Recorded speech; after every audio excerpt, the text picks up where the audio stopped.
Squash ବିଶ୍ୱକପ୍ ଭାରତ ବିଶ୍ୱ champion ହଂକଂକୁ 3-0 ହରାଇଲା। ପ୍ରଥମ ଥର ଟାଇଟଲ ଜିତିଲା।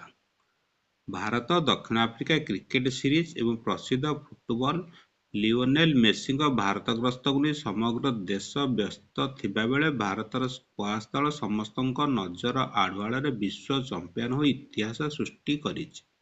ଚେନ୍ନାଇରେ ଆୟୋଜିତ ସ୍କ୍ୱାଶ ବିଶ୍ୱକପର ଫାଇନାଲ ମୁକାବିଲାରେ ଆଜି ଦଳ 3-0 ହଂକଂକୁ ହରାଇ ପ୍ରଥମ ଥର ବିଶ୍ୱ ଚମ୍ପିଆନ ହେବାର ଗୌରବ ଅର୍ଜନ କରିଛି।